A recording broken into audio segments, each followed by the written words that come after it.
I'm Mickey Colton. And I'm Chad Dillon. And this is the Utica Rallycross Series. Coming to live for your second race of Season 4 here at the Elk Horn Pike circuit. Elk Horn Pike. Cold, but yet awesome. Yep, we are nice and warm here in the booth. We don't have to worry about going on to the elements this time, but these drivers will be out there racing in their hot race cars and trying to get the fastest time here today. Last week, Chris Dodd took home the title as the rookie for the event. Can another rookie do well today, or will this be more of a veteran-oriented track? Yeah, let's not forget to point out Estavas Cortez in his opening as well. Probably the shock of the century. Yeah, as Estavas Cortez. Also, this is where the Cortez Turn was formed. Yeah, so he will be getting some redemption. This is the first time he's ever raced here since Season 1. Exactly. So hopefully he does not clip that corner, and we'll be all relieved. Last year, Nick Pericles won. He does not return this year due to funding issues, but let's take a look at our starting order. See if there's any names there that stand out to us. Well, Mark Holbert, obviously. Yeah, local Canadian. Exactly, so he's hoping to show his place proud. Yeah, not from this area. I don't think either of our Canadians, Sean Angel included, are from the Northwest Territories. But going through this field, watch out for the Tyler and Tyler show. Both of them are very good here. They could put on a show later on. Obviously, I want to point out Chris Dodd, see how he can do in his second race up. He's the last guy up. That's probably the best spot for him. Back to the other one, I want to see how Matt Dool does. Not Matt Dool, Matt Evans. Not Matt Dool. Matt Evans. That last race for him was terrible. But we're going to start it out with Mark Holbert. Let's see how he does. Yes, Mark Holbert, Canadian race car driver. Did really well in Arena Cross. Not the best showing last week, but for a rookie, understandable. So that track was a little bit more in tune with what he's used to, which is those small Arena Cross circuits. Exactly. Well, this one is one of my favorite tracks, mainly because it's so diverse. You have your road and your dirt, and the turns and the winds, and it's a little of everything. Yeah, it targets every part of your driving ability, and I love it so much. And it's one of the longer courses on the schedule. It's not Dead Man's Curve. But it is a long course on the Utica Rallycross Series schedule. Which gives a lot of room for improvement. So, you could see, that time could never be beaten, but there's always a flaw in every single run. And if you can figure it out, you can still dethrone the person. Mark Holbert, a little rocky through that section of the course, but still on his wheels, trying to finish this thing out. Tracking pretty well. Yeah, so far it's a pretty clean run. I mean, that jump usually trips up a lot of the rookies. I remember last year it was a tough DNF spot, so. Yeah, this track got a little bit of a workaround going into Season 3. Moto Resorts built that huge resort that they went through early on in the course. This is the one that for Todd Benoit in Season 2, was it? Where he almost decapitated himself. One or two, one of those. And here's the infamous Cortez turn. We'll have to see if Estavas Cortez will be able to conquer it this time around. Holbert made a little bit of contact with that wall, so. Yeah, but I've noticed a lot of people, it builds momentum. If they hit the wall, accidentally, it doesn't kill their time too much.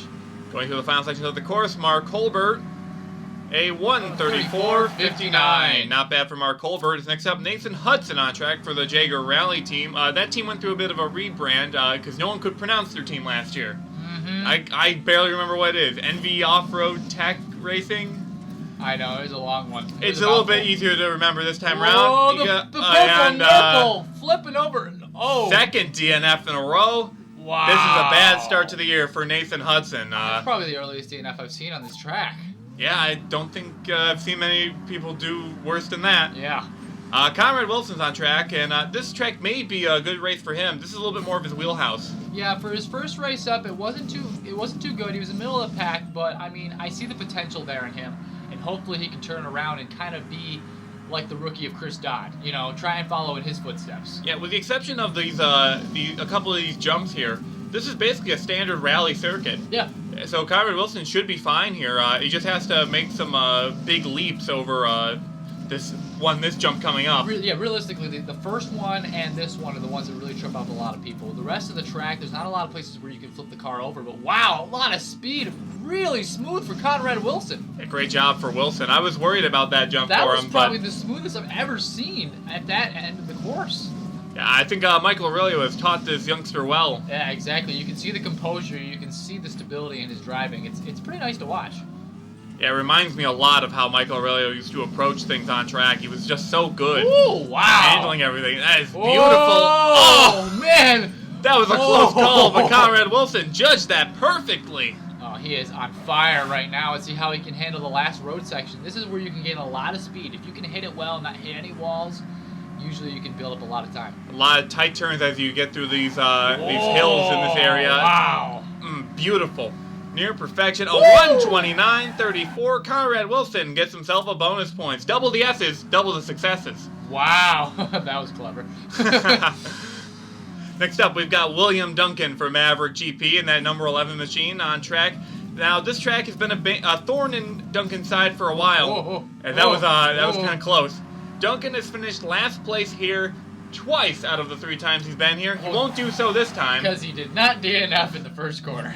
And last year, he finished second. Yeah. So, great job for William Duncan last year. Has he finally tamed Elk Horn Pike? I think he's starting to come around as an all-around driver too. Because last season, showing he was a championship competitor. He usually was middle of the pack before that, and a couple seasons before. But he's really showing his own, and he's being one of the top drivers in this series.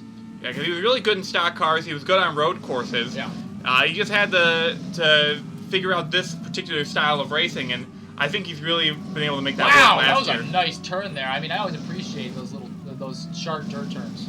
Yeah, because, the dirt is unpredictable. You really have to wheel these things around. It's not easy. Mm-hmm. Yeah, the word is the turn before the turn. I mean, I was talking to Tyler Benoit, the dirt devil himself, and that's usually, no, he's got to flip that back over. Can he flip it? No! William Duncan! He had such a good time going. He's trying, but, yeah, he's basically done. Oh, man. He will not finish this race out too well. I don't think he's tamed Elk Horn Pike yet. It's a tough course. I mean, because you have to be really, really, really good the entire time.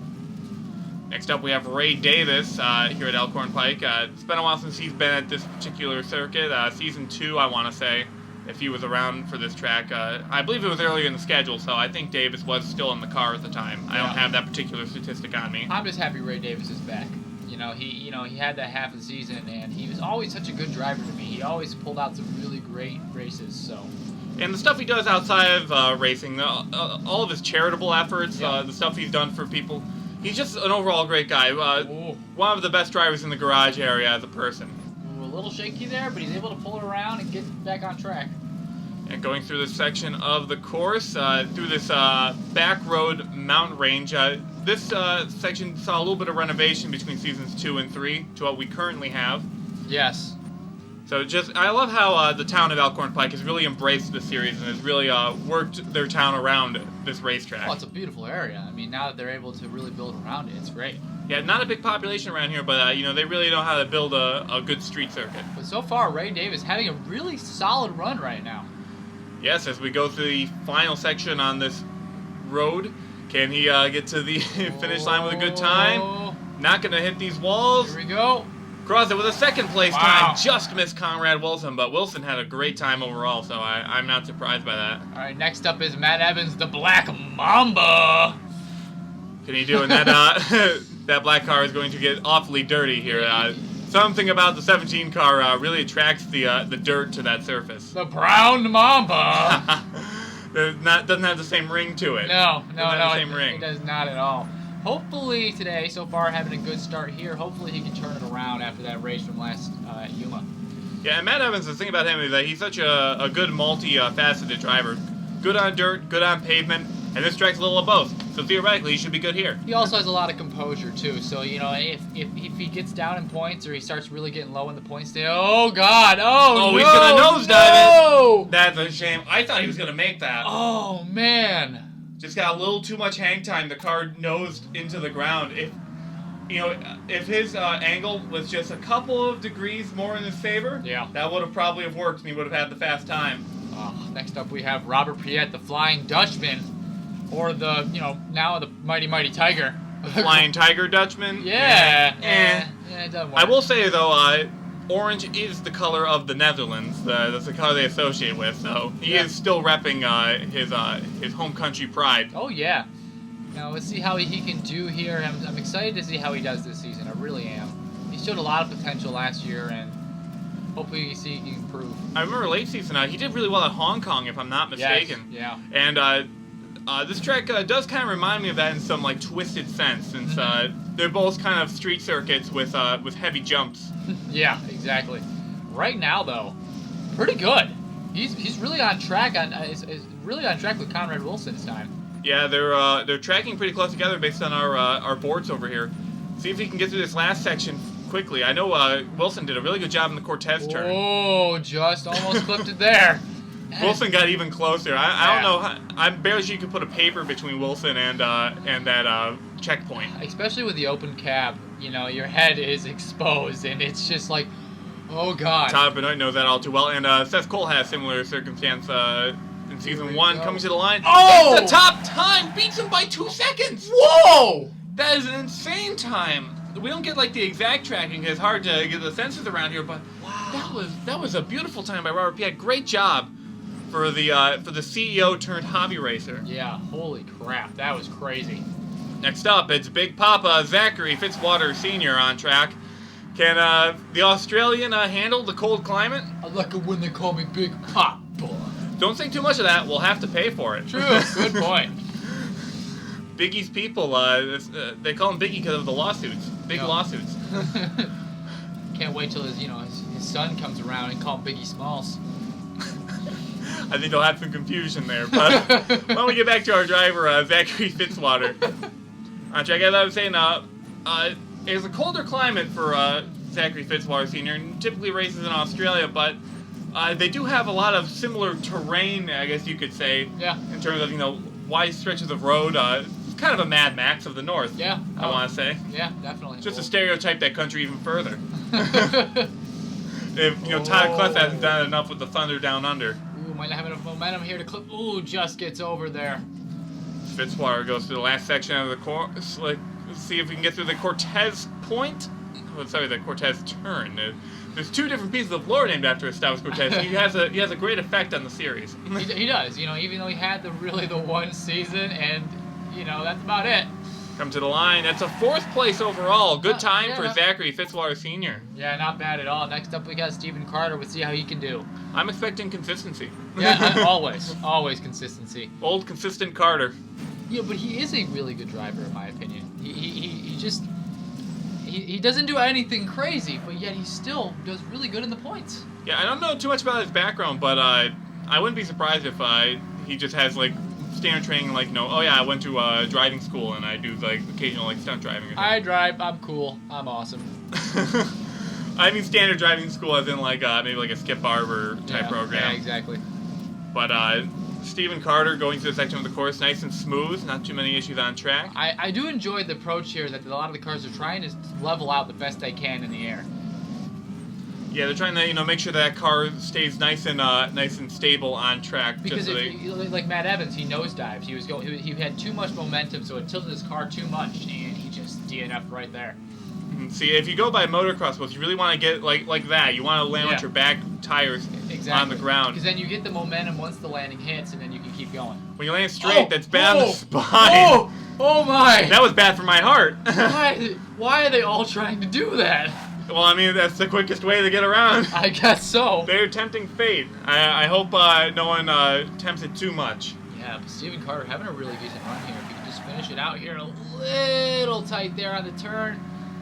But that's 3rd place overall. Yeah. Great time for him. Beats Ray Davis's time to get a podium at the moment. Next up, it's Colin Bartell for Northwest Motorsports, and we are in the Northwest Territories. Not the same thing. No! Oh man, that's the first person to do that today. I can't recall if anyone's done that before. Oh, but he gets back on using that little dirt mound. Really clever approach. You know what? That could have gone horribly wrong, but it didn't. So he's going to not finish last. That's a good thing for him. Exactly, and he's still right on track.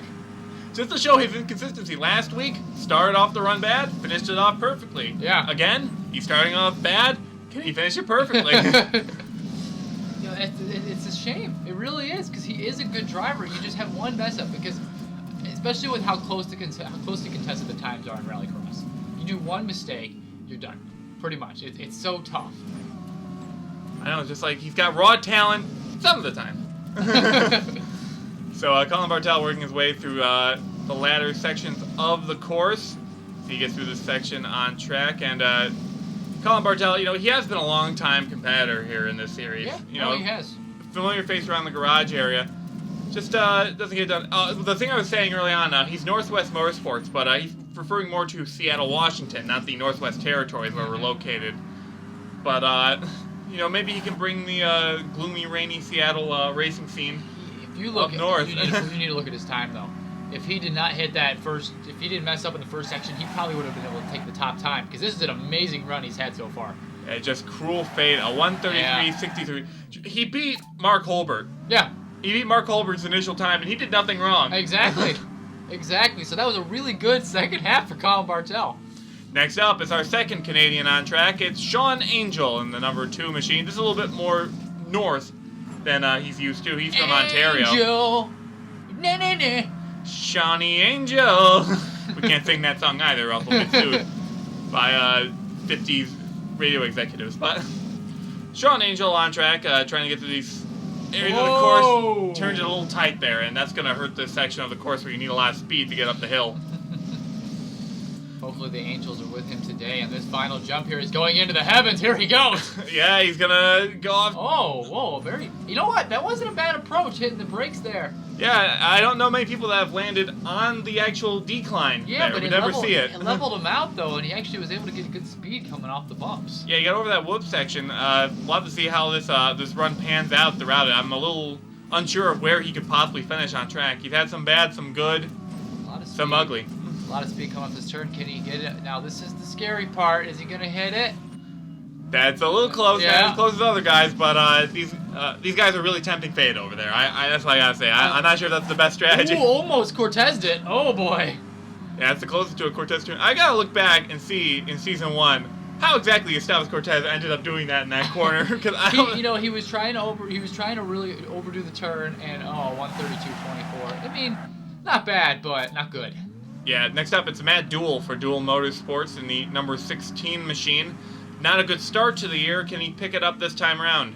Exactly. He was looking more like the dark horse last week, so hopefully he can bring back that dark horse vibe. Yeah, Matt Duell's got I believe he has, 1 or 2 wins under his belt. So. He does. No, he has a good runs. He has a lot of potential, but it's like the Colin Bartel section, or situation. It's just a consistency. That's the issue. That's what it comes down to. Yeah, got his first win in season 2 at the Viner Circle. No wins after season 2. He was closing in late season 2 for the championship. Yep. But Adam Dunlap just trounced the field. Oh, I know. That was a crazy season. Such a long one too. I'm happy we shortened it because it gives a little more better competition. Yeah, a little urgency to these drivers to perform week in, week out. Exactly. As Dunlap, he just kind of he got a win early on, cruised for the rest of the year. Yeah, I remember Tyler Benoit, he was in second, but by a long shot. Yeah, I believe Dead Man's Curve, only Dunlap could win the title going into the final event that year. Yeah, I think he was ineligible for any win at all. I mean, I think it was if Adam was last place and Tyler was first, or some stupid reason or if Adam Dunlap didn't show up and Tyler won. Yeah, no. He might have won the race, but exactly. But Matt Duell going through the final sections of the course, this hasn't been a stellar time for him, but hasn't been bad on track. Well, again, it's a really tough course. You have to be perfect in all the spots if you want to get the top time in a 1:32.73. Not gonna compete with Sean Angel. And next up, we have the stuntman Seth Cole on track, who's coming off a rather flounder of a run from last week. Yeah, that was. I talked to him after the race. He was okay with it. It was a downer for him, but he still loves coming out every single week. So he's going to come this week, and he's going to show his stuff. So far, so good. That's what I like about Seth Cole. I mean, yeah, all these drivers want to win races, of course. Yeah. Seth Cole has done so last year. He won twice. But Seth Cole is a competitor who just comes out here, I want to have fun, is what he usually says. He wants to hit the big jumps. He wants to do the risky things. They don't always work. Yeah. They oftentimes fail. And one time he got injured. But he still has fun nonetheless. That attempt was pretty crazy of him. I'm like, come on, man, you got to draw the line at some point. But Seth Cole did a good job in that jump. Yeah, no, he's really cruising along here. He's really on track with the top times. Let's see how he can hold up. Yeah, he's gonna go through this whoop section here. He's got one more big jump to tackle, and he got a little bit of air that time as well. Yeah, that's what he likes to do, man. Call him Airbud. Mm-hmm. Yeah. Dog. But Seth Cole gets through that section. He didn't thread the needle. Maybe he didn't have the speed, but he didn't do that needle thread that everyone else did. Yeah, it's fine, though. He's still getting through the course. He's still composed. He's still collected. He's good. He's doing fine. Final couple of turns. Can Seth Cole get it done? Wide corner. Yeah. That might slow him down a bit. 5th place overall, Yeah, though. put So him in the top 5 there. So Good no run. Cortez point for him this year. Yes. Next up is our rookie Anthony Lopez. Yeah, hopefully he can redeem himself after that opening at Yuma. You know, it was a tough call. He kept trying. He was a persistent man. He was really persistent. I give him a lot of credit for that. You know, he didn't give up, and at least it got him not last place. Yeah, we talked about this in other seasons as well. When a driver has a bad run, it takes a level head to get to the end of the course. Because I've seen it before, time and time again. A young driver gets out there, they have a mistake in the early part of the run, they get angry, and then they start racing worse. And they get an even worse time, or wreck out of the race even. So yes, a very, very good approach there, a very veteran approach to that. So good job, Lopez. Yep, driver out of New York. New York is a popular spot for drivers in the Utica Rallycross series. Yes. So Lopez going through the midsection of the course. This is tracking much better than last week, of course. As last week he had some trouble early on. But Anthony Lopez, he's a driver, he's a blank slate. He doesn't have a lot of experience. It was kind of a surprise on the entry list for this year. Some people were looking at that entry list and saying, who's this guy? Oh God, no. Whoa. Stop it, people. You're going to give me a heart attack. I'm just waiting for the point where they get so high up on track that it just catches the back tires and they just go flipping like mad. Oh, man. It's crazy. But, yeah, Anthony Lopez, a much better. I think this is good for him because there isn't a lot of crazy jumps. So we're really testing what kind of driver he really is. And so far, I'm really liking this is what I see. Comes to the line. Not going to make a top 5 attempt, but, you know, a really solid effort for this young man. Next up is Tyler Kalesa from Thunder from Down Under. Another Aussie. Fitzwater did all right earlier on in the event. Not in the top 5 anymore, but Tyler Kalesa trying to see if he can get it on good old Chico, as we know him. Yeah, you know, we got Tyler. This is the first Tyler up, and we haven't even seen Tyler Benoit yet, and Tyler Benoit always thrives at Elk Horn. Yeah, where doesn't Tyler Benoit thrive, though? He's always, you know, anything with dirt, he has fun. You know, it's great. As Tyler Kalesa, you know, he races a lot in the back area, the outback of Australia. So he's used to racing on dirt and soil and desert. So he has a lot of experience with off-road racing. That's why I believe he did so well at Dead Man's Curve. Yeah, exactly. Now it's not so. You know, it's been a pretty good run for Tyler Kalesa so far. Yeah, and I do want to point out with Tyler Kalesa, last year when he won his only race, he won it at Budva, which had very minimal dirt track racing. Yeah. So just to show he's a very multifaceted driver. No, because remember, he worked on the cars.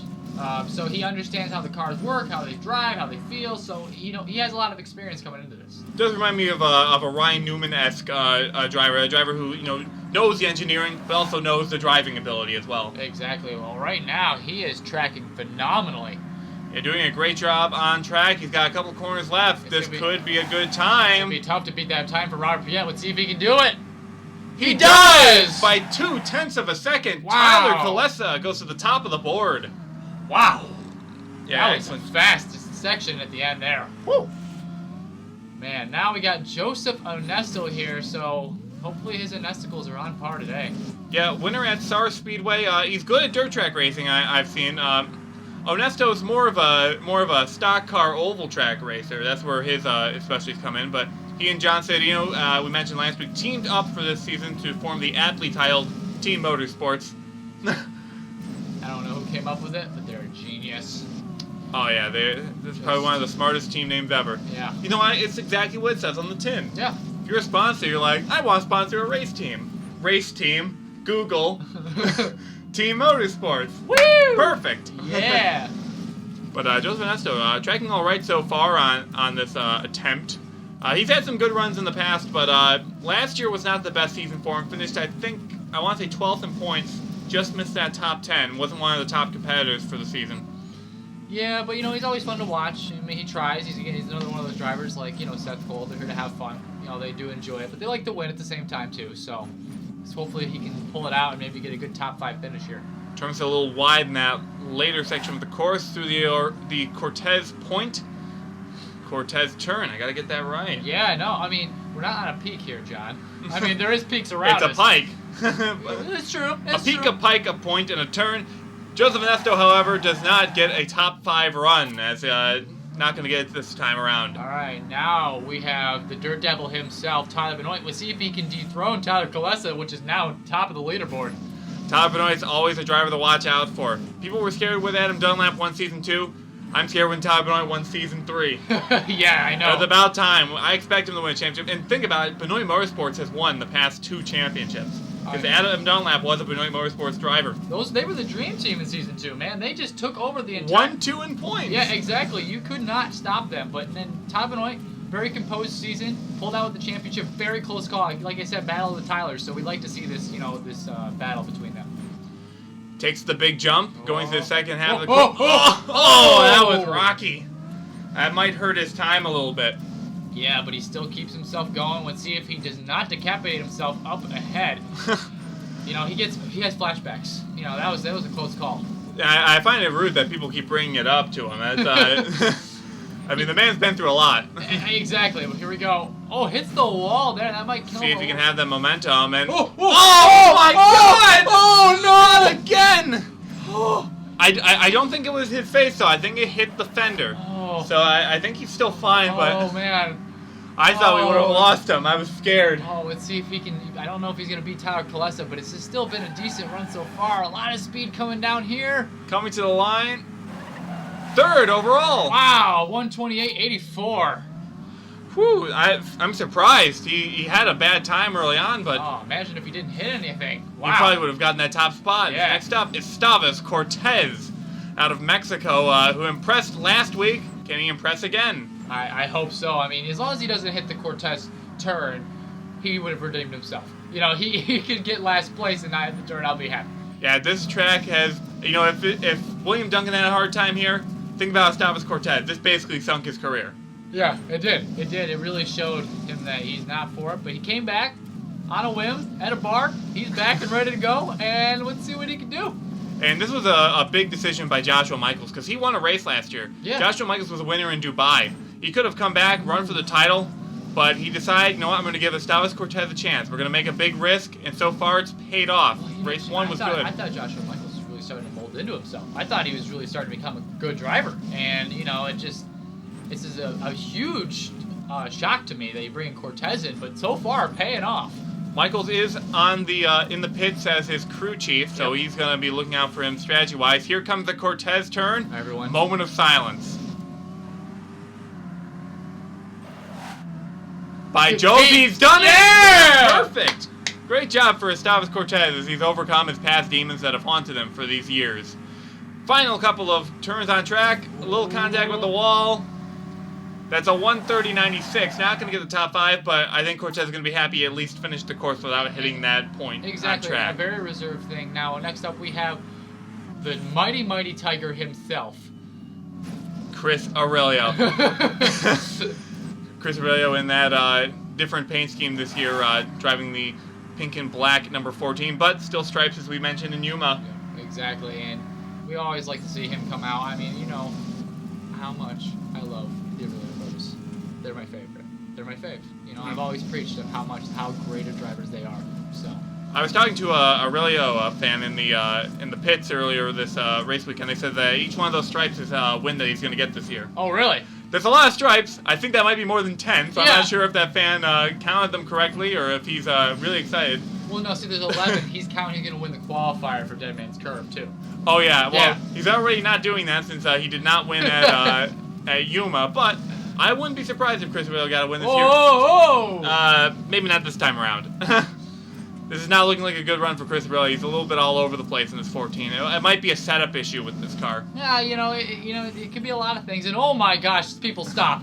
Just stop. You're going to make Chad sad. Oh, boy. Going through the Cortez turn. Made a little bit of contact there. This is not going to be the sterling run that Chris Aurelio wanted for this race, but at least the team had one good run with Conrad Wilson. And I do realize they're the only two-car team left. Whoa, man, but a 131.25 for him, not a good time. Final driver up, it was the winner last week. It's the dude, Chris Dodd. It's the dude with the hot bod. Call him Chris Dodd. Oh, yeah. Ayo, as Chris Dodd on track, hoping to get 2 in a row for a rookie. Wouldn't that be insane if he could get it done? Would it be insane that if he just won all the races? That would be significantly more insane, I would say, yeah. But, he did show, this is a little tamer of a track. It's longer, but he really showed his stuff on Yuma. I was very impressed. Yeah, Chris Dodd, and the thing is, he doesn't have much of a rally background. He's more of a dirt oval racer, which some of those skills apply. Yeah. But this is a little bit different than... Wow, did you see that, though? He really tried to do the downward slope there. Yeah, second driver I've seen do that today. The first one was Sean Angel, but I think Dodd really made it work this time. Exactly. As I was saying, yeah, like, he does have dirt experience, but this is a lot different than running in, say, like, Ocala, Florida, at the dirt track down there. This is a little bit more insane. It's a little more versatile. You have to do a lot more than just drive on dirt. There's a lot. You're in air more times than you are on the ground. Yeah, it's called Rallycross, but it's technically Utica Rallycross. It's a little bit different. Yeah, Utica likes to, thread the needle, and you make it a little stronger and scarier. Because Utica's great, and we make a great series. Yes, we are. Now, here we go. Final couple of corners. This is it. Can he usurp Tyler Colesa's time? No, but fourth place overall. I am impressed by Chris Dodd today. Let's take a look at our final race results. Tyler Colesa gets his second career Utica Rallycross Series victory here at Elk Horn Pike in stunning fashion. Robert Piet, a second place run for him. He's good at these style of racetracks. Tyler Benoit, third overall, and I think that was your phone, Chad. That's all right. Save it for after the race. We're almost done. Chris Dodd in this insane fourth place run, and Conrad Wilson. Beautiful run for the 18 machine. That's a good top five there. That's a really strong here. Now followed by Stephen Carter, Ray Davis, Seth Cole, Anthony Lopez, and Zachary Fitzwater Sr. Second 10th place run for the number 19 machine, so great job for him. Yeah, exactly. Still trying to be consistent. If you can try and be consistent and pull it out at the end of the season, you can still do good in the points. Estavas Cortez, 13th overall, not in the top 10, but he will redeem himself from the last time he was here. Chris Aurelio, 12th, not the best for him. Joseph Vanesco, improvement from last week, but still not the run he was hoping for. Bad week for the Canadians. Sean Angel and Mark Holbert, 14th and 17th respectively. Yeah, I know. It was not a good run. I mean, I don't know what it was. Maybe it was the nerves. Who knows? But let's point out Matt Evans again. That is uncharacteristic of the Black Mamba. I'm surprised that he finished so poorly this time around. It is 2 bad weeks in a row. William Duncan goes from a 3rd to an 18th. Yeah. And Nathan Hudson just can't catch a break. He's finished 19th and 20th in 2 races. And it's going to be really hard for him to climb out of this hole. Taking a look at the point standings, they shuffled a bit. Chris Dodd is your points leader, followed by Tyler Benoit, who's only 6 points back of him. Ray Davis is in 3rd with a good season in his return. Robert Piet is in 4th, and Estavas Cortez runs out the top 5. Followed by Stephen Carter, Tyler Colesa, which, he's really still keeping there where he wants to be. Chris Aurelia and Conrad Wilson really doing well so far in the beginning half of the season, and then followed by William Duncan. Yes, and Zachary Fitzwater Sr., 2 finishes of 10th place, gives them 11 points each, which gives them 22 in 11th place. Mark Holbert and Sean Angel, the 2 Canadians, side by side. Anthony Lopez, 14th, is scraping up there in the standings. Matt Dool rounds up the top 15. Followed by Seth Cole, Joseph Vanesto, Colin Bartel, Matt Evans, and Nathan Hudson to round out your top 20. Only 3 points for Nathan Hudson. Yeah. That's rough. Not a Cortez point, but still not optimal for him. Yeah, no, it's not pretty for him so far. But you know what? We made it work, and it was a good race today. Yeah, we had a lot of fun here in Elk Horn Pike. We hope you did too. Next week, we'll be heading across the pond to Blackpool, England for the Blackpool Roundabout, the most unique roundabout in the world. And get ready for the big loop! Yep, we will see you then. Until then, have a good time.